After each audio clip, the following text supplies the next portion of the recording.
This is Autoline Daily, the show dedicated to enthusiasts of the global automotive industry. In an unexpected and surprising move, Stellantis fired its COO of North America, Mark Stewart. His replacement is Carlos Zarlenga, who was the president of Stellantis Mexico. Zarlenga will take over the North American operations on February 1st.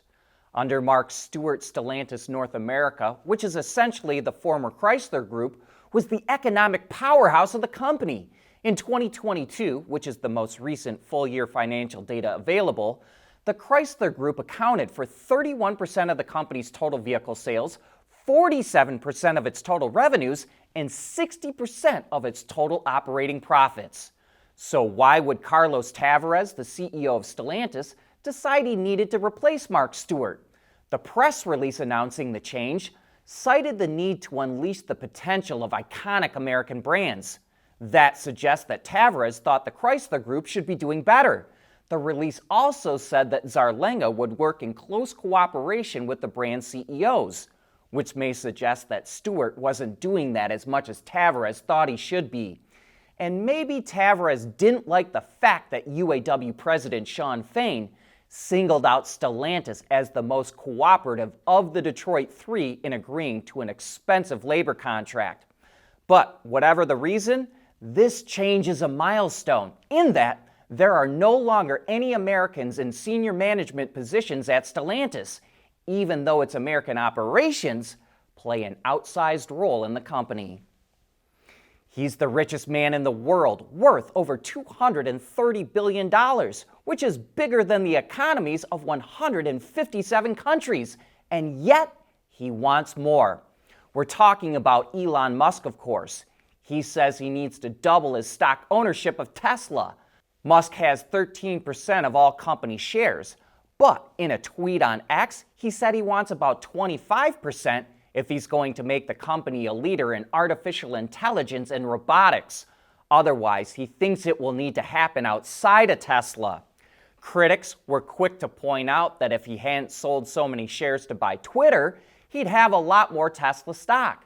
And up until now, Tesla's board has seemed to pretty much give Musk whatever he wants, and it's likely they'll give him a new compensation package to keep that AI and robotics work inside of Tesla.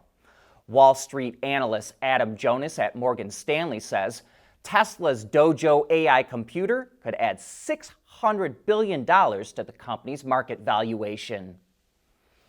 India wants to see more EV investment in the country, but it might have to give up its hefty import tariffs, which has local manufacturers worried. For years, it's been courting foreign EV makers, including Tesla, to build and sell their vehicles in India. But Tesla wants it to reduce taxes on imports, which currently sits at 100% for vehicles that cost over $40,000 and 70% for everything else. So India is working on a policy that could cut the tax to as little as 15%, but it may also require local investment in manufacturing. Tesla has said it would invest up to $2 billion in an Indian factory, as long as it could import up to 30,000 vehicles at the 15% tax rate. But last year, India only sold 82,000 EVs, and that has local manufacturers Mahindra and Tata worried that foreign automakers will just take advantage of the lower import taxes, and they've called on officials to keep the higher rates. They're also concerned that having more EV makers in the country will hurt their future fundraising efforts. Volkswagen is in talks with France's Blue Solutions on solid-state batteries because its current partnership with QuantumScape has been hit by delays. Blue Solutions makes solid-state batteries for Daimler's electric buses, and it also signed a development deal with BMW. A number of automakers, including Toyota and Nissan, are developing solid-state batteries because they have more energy density and shorter charging times compared to lithium-ion batteries. However, companies are running into challenges to produce them in high volumes for passenger vehicles, which is delaying when they'll hit the market. We want to know what drives your testing. OTA, connected car, diagnostics, remote testing. Intrepid Control Systems is here to help you work from anywhere. Intrepid Control Systems, driven by your data. Taiwanese contract manufacturer Foxconn is expanding its EV efforts. It just established a new EV company in China called Foxconn New Energy Automobile Industry Development, which in addition to developing EVs, will also produce its own motors and other vehicle components. Foxconn, which makes iPhones for Apple, has been ramping up its EV plans over the last couple of years. In 2022, it purchased GM's former plant in Ohio from Lordstown Motors and built a small number of its endurance pickups for the startup until it filed for bankruptcy last summer. Foxconn also makes electric tractors for Monarch, and it's in talks with Fisker to build its upcoming Pear EV at the plant. Its other EV efforts include Foxtron, another EV brand it established to showcase its technology and capabilities, and it has developed EV concepts with Italian design house Pininfarina and chipmaker NVIDIA. Panasonic is going to come out with a new and improved version of its 2170 battery cell sometime later this year or next, according to Bloomberg. The cells are expected to be more energy dense than the version it makes today, which is used in some versions of the Tesla Model 3 and Y. The company's CTO of Panasonic says it will also increase production output by 10% this year and quadruple its capacity to 200 gigawatt hours by 2030. A more energy-dense cell means an automaker could use less of them to get the same amount of range and potentially bring down the prices of EVs. Last year, Lamborghini celebrated its 60th anniversary, and now it's celebrating another milestone. The luxury brand set a sales record last year and delivered more than 10,000 vehicles for the first time in its history. It sold 10,112 vehicles to be exact, which is a 10% gain compared to 2022.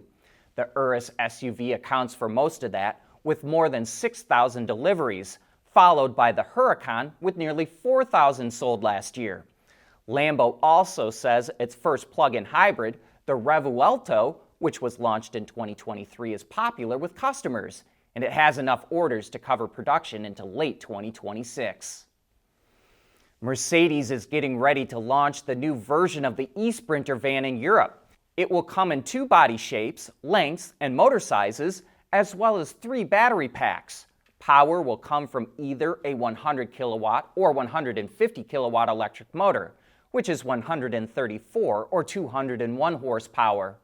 The smallest battery is 56 kilowatt hours, which provides up to 220 kilometers or 136 miles of range. That model is going to start at over 71,000 euros, including the value-added tax or VAT. An 81 kilowatt hour battery that provides up to 310 kilometers or 192 miles of range will be available, and so will a 113 kilowatt hour pack that provides up to 440 kilometers or 273 miles of range. Mercedes isn't giving pricing for those models yet, but a decked-out version with the biggest battery, including VAT, should easily creep near $100,000, which sounds a bit crazy for what is basically a work van. Are we seeing the tipping point between EV and ICE big trucks too? Last year, Daimler Trucks sold over 526,000 vehicles, but only a little more than 3,400 were electric. However, like BMW yesterday, most of Daimler Truck's sales growth is coming from EVs. Those total sales were only up 1%, while EVs were up 277%. So I think we're going to see a lot more company sales growth coming from EVs. We knew it wouldn't be long, and Porsche just announced that it will unveil the all-new, all-electric Macan in a little over a week on January 25th. We'll provide a link for anyone that wants to keep the date in their calendar. That brings us to the end of today's show.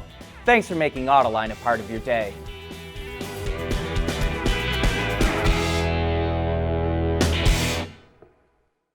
Autoline Daily is brought to you by Bridgestone, solutions for your journey. Intrepid Control Systems, over-the-air engineering, boost your game. And by Teijin Automotive Technologies, the formula for better mobility. But at Teijin Automotive Technologies, we combine world-class composite materials expertise with cutting-edge designs because, frankly, there are better ways to lightweight vehicles. So lighten up with Teijin Automotive Technologies, the formula for better mobility.